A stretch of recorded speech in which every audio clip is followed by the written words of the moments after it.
अस्सलाम friends, welcome to my YouTube channel. चलिए आइए हम नावल का पार्ट नंबर 2 स्टार्ट करते हैं। How dare you, I swear आज मैं ले लूंगा तुम्हारी किसी जहमी शेर की तरह। मुझे कान से पकड़ते हुए धारा था। क्या समझती हो तुम खुद को? उसे दोनों कान से पकड़ते हुए वो संजीदगी से बोला, उतारो इसे, वापस करो मुझे। वो कुछ सोचते हुए खुद को कंपोज कर गया था। पीछे हटते हुए उसने ताबी की तरफ हाथ बढ़ाया दुपट्टा लेने के लिए। ताबी ने दुपट्टे पर हाथ रखते हुए खौफ से सर को में जन्मिश दी थी। आई सैड, दुपट्टा दो मुझे। वो सूर्य अंगार आंखों से सुख देखते हुए हाथ बढ़ा चुका था। गुस्से की शिद्दत से उसका हाथ कांप रहा था। ताबीर डरते हुए पीछे दीवार से लगी थी। तो तुम चाहती हो ये मैं अपने तरीके से वापस लूं? वो सख्त लहजे में उसके दाएं बाएं जानब दीवार पर हाथ रखते हुए फरार होने के रास्ते बंद करते हुए गोया हुआ। ऐसा मत करें प्लीज। वो कांपती हुई आवाज में उसकी सुर आंखों में देखकर यकदम खौफ से नजरें झुका चुकी थी। आज तक पिछले 3 सालों में आपने जो कुछ करते आए हैं हमने बर्दाश्त किया, एक सवाल तक नहीं किया। हम खुद को आपका गुनाहगार तक मान बैठे थे कि शायद ही हमसे जाने अनजाने में कुछ ऐसा हुआ है जिसकी कीमत, जिसका गुनाह का हमेजा हम आज इस सूरत में भुगत रहे हैं। नजर झुकाते हुए वो बोलती गई और वो स्पाट नजर से लब पीछे उसे देख रहा था और हम मुझसे सुन रहा था। आपने हमें थप्पड़ तक मारे, हम तब भी कुछ नहीं बोले, लेकिन आज आप हमारे गले से हमारा दुपट्टा मांग रहे हैं जो आपको कभी नहीं देंगे हम। वो नजरें उठाते हुए उसकी सुर आंखों में आंखें डाल गई थी। वो सद नजरें उसकी ब्राउन आंखों में देते हुए दिल ही दिल में उसकी हिम्मत की दाद दे रहा था। इतनी कमजोर भी नहीं थी वो।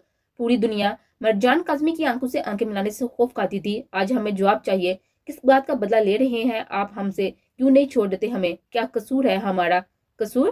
कसूर की बात करती हो तुम? कसूर मेरा भी नहीं था, कसूर मेरी फैमिली का भी नहीं था। वो कड़कदार लहजे में बोला था। उसकी कैर बरसाती धार पर ताबीर कांपी थी। ताबीर की हिम्मत जवाब देगी थी। उसका खड़ा रहना महाल हो रहा था। जानती हो तुम्हारे बाप ने क्या किया? तुम्हारे बाप ने मेरी हंसती खेलती फैमिली उजाड़ दी। और जानती हो क्या किया? एक 10 साल के लड़के से उसकी फैमिली, उसकी कुल कायनात छीली। मुट्ठी बीचते हुए वो दीवार पर से जोर से मारते हुए कहर बड़ी नजरों से उसको देख रहा था। जिस इंसान ने दौलत के लिए कई मासूम जानों को नींद सुला दिया हो, क्या मेरा इतना हक नहीं बनता कि मैं उसकी इकलौती बेटी को काट दूं? उसके चेहरे को उस हाथों से जकड़ते हुए उस पर लहजे में बोला, इकलौती? तबस्सुम आपी, वो ठीक है डैडा, ऐसा नहीं कर सकते। वो खौफ से दोबारा बेहोश हुई थी जबकि वो एक नाम मरजान आदमी के दिल की धड़कन बढ़ा चुका था। डैमेट, उठो। उसके चेहरे को सच्ची से थपथपाते हुए वो बेचैनी से गोया हुआ। नदीम, डॉक्टर को बुलाओ अभी।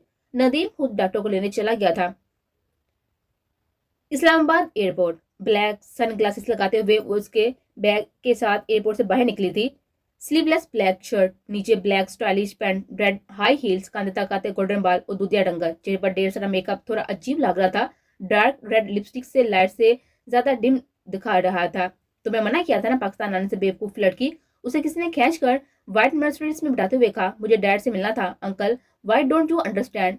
मेरा उनसे रब्ता नहीं हो रहा, आपका नंबर बंद था। What the hill is this with wrong with you यार? वो ग्लासेस उतारते हुए गुस्से से बोली थी, जिस पर उसकी से आंखें वाजिया हुई थी। बेवकूफ लड़की, तुम कुछ नहीं समझती हो। तुमने यहाँ आकर कितनी बड़ी गलती की है। ड्राइवर, तुम होटल की तरफ चलो और तुम वहां पहुंचने तक एक लफ्ज नहीं बोलोगे। वट एवर, वो कहते हुए आंखों पर दोबारा ग्लासेस लगा चुकी थी। गाड़ी तेज से रोड पर दौड़ रही थी। काजमी मैंशन। डाडा, हमारी बात सुने ना प्लीज। जोनी ने मनवर साहब को गले लगाते हुए हफ्की से कहा, यस माई प्रिंसेस। मनवर साहब ने फाइल साइड पर रखते हुए पूरी तवज्जो बेटी पर मरकूज की थी। डाडा, हमें कुछ चाहिए और वो हमें सिर्फ आप लाकर दे सकते हैं। जोनी ने मनवर साहब का हाथ पकड़ते हुए लाड से कहा, जिस पर मनवर साहब को बेटी पर रच कर प्यार आया था। हमारी प्रिंसेस को क्या चाहिए? बोले, हम अभी आपको ला देते हैं। सच? जोनी खुशी से चहकते हुए बोली, हाँ बिल्कुल। पहले कभी आपको मना किया है? बोले, आपको क्या चाहिए बच्चे? डाडा, हमें मरजान चाहिए, हमें बहुत प्यार करते हैं उनको। आप हमें मरजान ला कर दे बस। उसकी फरमाइश पर नंवर साहब कदर संजीदा हुए थे। तो ये तो अच्छी बात है ना, हमारी बच्ची शादी के बाद भी हमारे साथ ही रह जाएगी। और जहां तक मरजान को मनाने की बात है, वो मनवर की बात कभी नहीं टालेगा। वो जैसे घर आ रहा है, हम दोनों से बात करेंगे और इसी हफ्ते अपनी बेटी की एंगेजमेंट कर देंगे। खुश? कशमाला बेगम ने रूम में आते हुए कहा, जबकि मनवर साहब काफी संजीदा लग रहे थे मगर कुछ बोले नहीं थे। तो उन्होंने खुशी से चहकते हुए कशमाला बेगम को गले लगाया था। आफरीन बेगम दरवाजे से ही वापस लौट गई थी बगैर कुछ बोले। वो आपदीदा हो गई थी, उनकी आंखों में आंसू थे। क्या मैं अपनी औलाद, अपनी सकी बेटी का फैसला करने में मामूली राय देने का भी हक नहीं रखती? वो आंसू पोंछते हुए खुद को कमरे में बंद कर चुकी थी।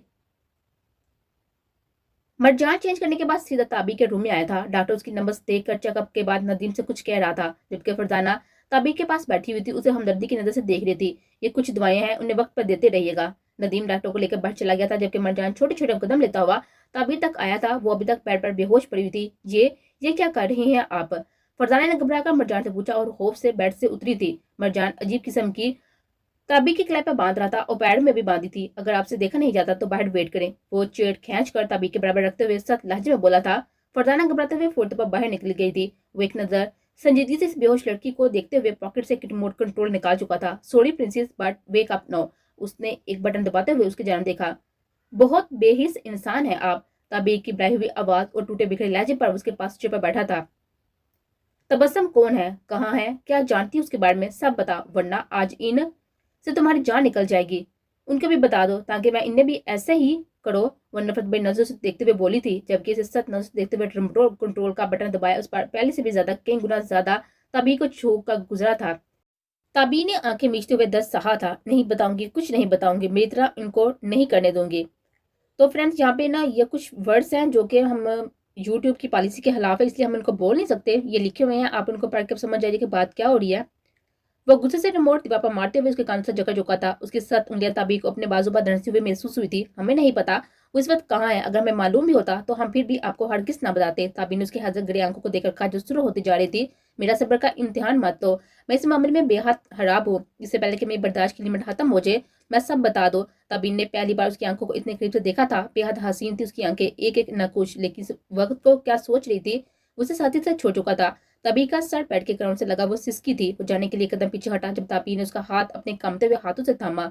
वो संजीदगी से रुका था, उसकी आंखों में देते हुए आहट क्यों रोक रही थी उसे। मुबारक हो आपको, आप मेरा सबसे बड़ा बनना चाहते थे ना, आप बन गए सर, मेरा सबसे बड़ा। और मुझे के करीब ले जाकर एकदम से पीछे खींच लेता है, मुझे जिंदगी के बीच रखता है। वो सिसकते हुए बोली। मरजाने सख्ती से आंखें मीचती थी। कुछ देर वो इस आंखें मिलाने की नाकाम कोशिश करता रहा था, मगर फिर नफरत से उसका हाथ झटकते हुए कमरे से जा चुका था। ताबीन ने होंठों को सख्ती से कुचला और रोते हुए कुछ में सट दिया था।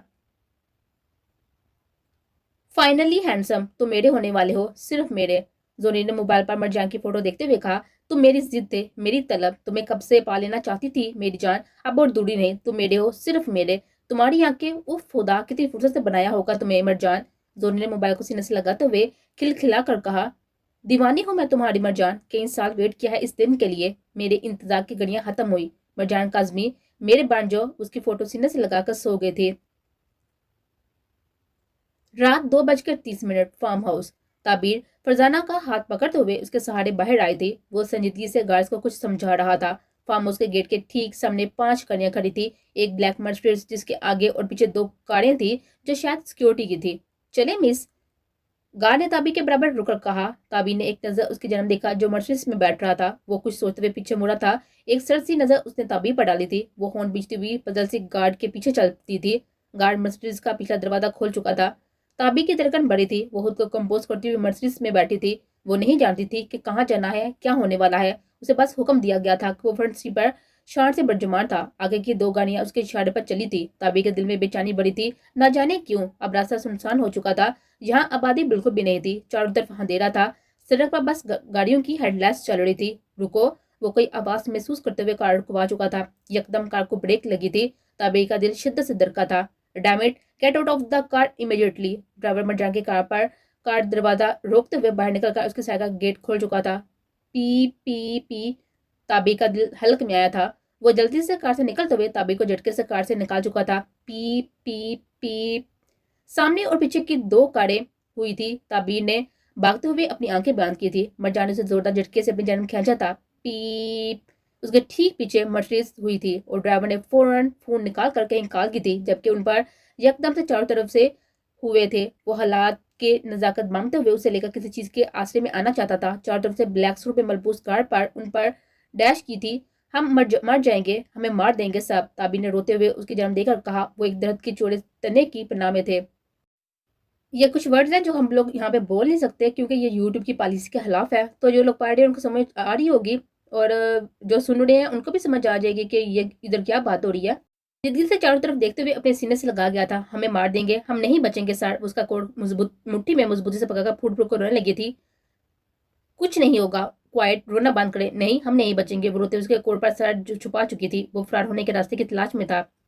बंद हो गई थी। मरजान काजमी दोनों ने आवाज की सीमा देखा था। अगर तुम चाहते हो कि ये लड़की यहाँ से जिंदा सलामत वापस जाए तो सरेंडर कर दो। और जाते कोई होशियारी नहीं और हमारा टारगेट तुम हो और हमारा हदफ ये लड़की नहीं। अगर तुम चाहते हो कि ये जिंदा इस्लाम में जान से वापस जाए तो फौरन सिलेंडर कर दो और खुद को हमारे हवाले कर दो। ताबीन ने उसके कोट को और मजबूती से पकड़ा था। नहीं, हमें नहीं जाना, हम आपके साथ रहेंगे। वो होंठ बीतती हुई उसके ग्रे आंखों में देखती हुई बोली थी, जैसा कह रहा हूँ वैसा करो, यहाँ से चली जाओ। उसे खुद से अलग करते हुए संजीदगी से इन लोगों की तरफ देखते हुए गोया हुआ, नहीं, हम नहीं जाएंगे, हम आपके साथ रहेंगे। उसके चेहरे को दोनों हाथों में लेते हुए उसे समझा रहा था, जबकि वो सर को नाम में जन्मिश देते हुए रो दी थी। मरजान काजमी, तुम्हारा वक्त खत्म हुआ। मैं सिर्फ 3 तक गिनूंगा। अगर तुम वहां से बाहर नहीं आए और खुद को हमारे हवाले नहीं किया तो हम इस लड़की को भी नहीं छोड़ेंगे। वो सराय से उठा था। नहीं, हमें अकेला मत छोड़े। वो घबराकर उसका हाथ पकड़ चुकी थी। जैसा कह रहा हूँ करो। वो संजीदा हुआ।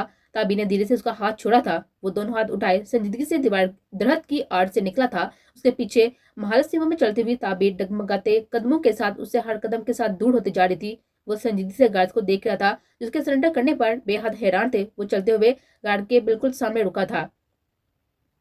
ताबी के कदम जम से गए थे। मरजान के मिल जानते ही कमांडर इंचार्ज ने चाल बदली थी। मरजान ने खून हवा नजर से इन गार्ड की तरफ देखा था। इफ यू ब्रेक जो प्रॉमिस सो विल आई, वो कड़कदार लहजे में कहते हुए गार्ड पर कर चुका था। उसके पीछे की बौछार हुई थी। वो तेजी से ताबी को खींचते हुए एक दरख्त के पीछे आया था, यहाँ से एक इंच मत हिलना। वो उसे हुक्म देते हुए आगे तरफ बढ़ा था।